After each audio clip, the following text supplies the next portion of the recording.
Good evening, I'm Chris Lovett. Our top story, Governor Baker's panel on the MBTA calls for reforms before new revenue. The panel was sharply critical of the T's operations and cost controls, including the failure to use money available for improvements. And the governor is joining the panel in recommending new governance starting from the Department of Transportation Board. The panel's findings make clear, at least to me, that the T's current way of doing business needs to be remade before it makes sense to invest significant sums of outside new money into its operation. The MBTA will ultimately need additional revenue to support an enormous reinvestment in its capital assets. Providing additional revenues immediately, however, makes no sense. No matter what metric or peer group you use, the MBTA does not turn out to be a top performer in terms of cost. That it's often one of the most expensive of the peer groups. The fact that they haven't spent $2.5 billion in available capital over the course of the past 5 years, that's a problem. We believe that ultimately the T will need additional state funding for capital investment. However, as the governor has pointed out, the T has been unable to spend the allotted funds it has. There's a sense that people don't have faith and credibility in the system currently. And so we need to build back that credibility and that faith. And the way in which you do that is you create reliability. And if you create the reliability, you're going to generate more ridership. And in generating more ridership, you're going to generate more revenue. We may not yet be at the point at which our own riders feel that our fares are too high for what they're getting. So our side of the equation is to make sure that we're providing the riders with value for their money, and then if the legislature is willing to make that change, we can have a conversation about what fare level is a good fare level to support the value that people get out of the system. We think it's very important that we keep a system that's affordable for most of our riders, and particularly people in low-income communities that need to reach jobs or educational opportunities. So we want to make sure that the fare increases as they are rolled out are regular and they are easily absorbed by lower-income households. And joining us with some reaction to the recommendations is an advocate from the group Transportation for Massachusetts. We'd like to welcome the Outreach Director, Josh Ostroff. Thank you very much for being with us, Josh. Glad to be here, Chris. Thank you. I tuned into this presentation today thinking it was going to be very strong on reforms, which it was, but there was a little more of an opening about new revenue down the line, at least. That's right. And down the road, it's going to be necessary in order to build the transportation network that Massachusetts and the Boston area depend on to invest more than we have historically to date. But I think that we first need to earn the confidence of the public, certainly the confidence of legislative leaders, that from top to bottom, the MBTA is going to be turned around, and that means significant reforms, a complete way in it's organized, and accountability and governance, and in their culture. So that's necessary. Well, one of the strongest criticisms of the T here is that overall we're not getting the bang for the buck, whether you look at that as efficiency or too much compensation for the workforce, or what about that, at least the way it stacks up against other systems? Well, that's a fair topic to go into, and I think people do need to have confidence in how much of a return on investment do we get. How much return do the riders get? Do the communities that help to fund the T, state government? So that's going to be looked at pretty carefully in the coming weeks and months, and I think that we'll find that there's lots of opportunities for improved efficiency, and I think that will benefit the workforce as well.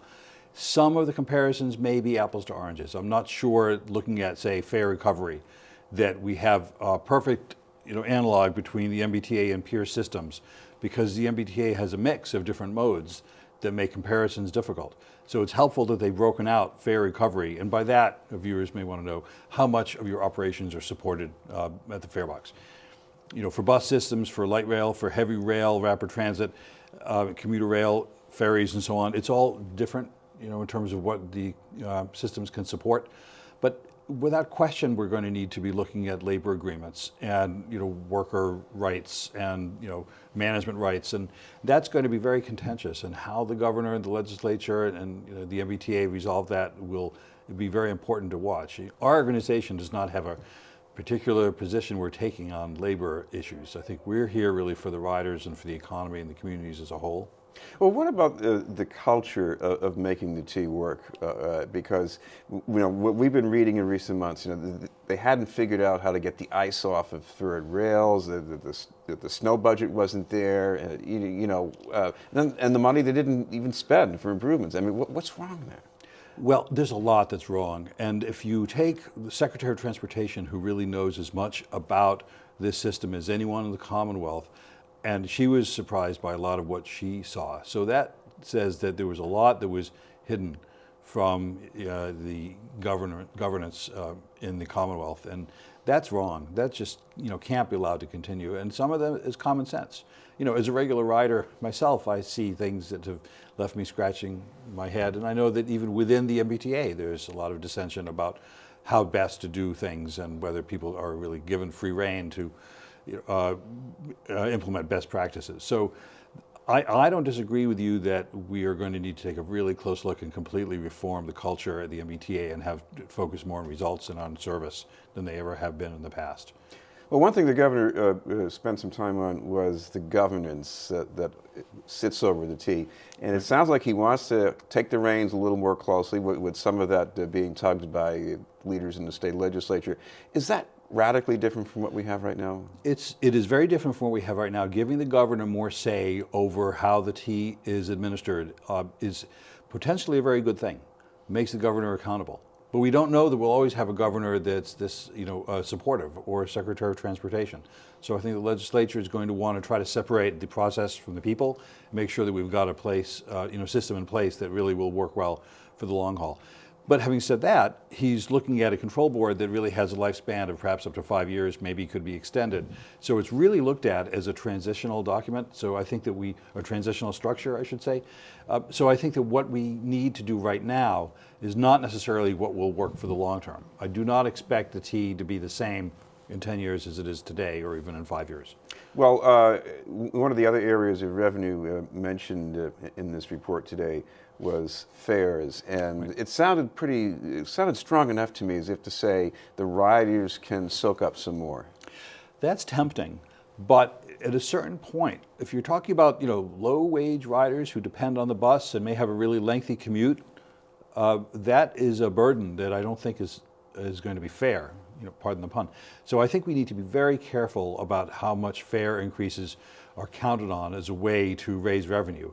You could double fares and still not cover all your expenses. And there's also a perception that somehow transit is subsidized, but other means of travel are not, because drivers don't pay the full share, with gas taxes, of what it costs to actually build and maintain our roads and bridges. And that's a whole other conversation we could have about an unmet need in the Commonwealth.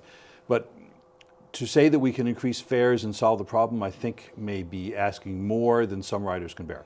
Some people can, but fares have gone up significantly in a few years, in recent years. So if they can't go up more than the legislature has already allowed, capping fares so that there's predictable, regular, modest increases will not impact ridership. Will allow us to increase ridership, which is ultimately what we want to do. So I wouldn't count on higher fares than we currently have to really solve the entire problem. Before this report, we heard about the downside of T expansion, but we've also been hearing we need more capacity at South Station to make the trains run on time. We need a new station in Alston and Brighton. So Right. What about that? I'm so encouraged by what we see in this report, because it does not buy into a myth that I think some have put forward, that we have expanded far beyond our means.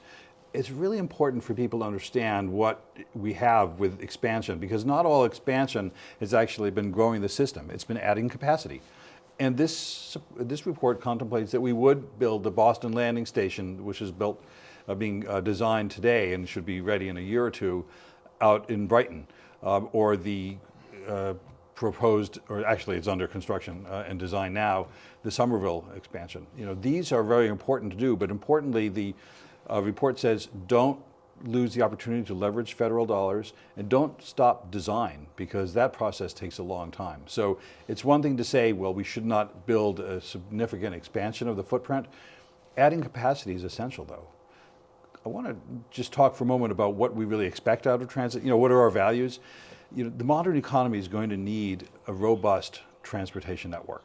We're going to need a system that gets people from place to place and that tomorrow's workforce is going to be willing to rely on. And if we want to have an innovation economy in the future, we're going to need better transit. If we want to be environmentally responsible and sustainable, we need better transit.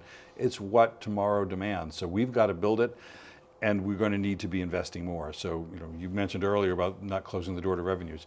That's inevitable. And after we earn public confidence with these reforms, I think we'll be ready to actually look at substantial new revenue. Now, if we don't shape up, what's it going to be like for prospective business in the city and they read the story that, wait a minute, if it snows, there might not be any trains? Right.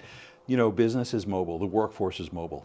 The people that are making decisions about where to locate their businesses, they can choose to go to Baltimore, Denver, Dallas, Los Angeles, San Francisco, places around the country or even around the world that are investing in transit.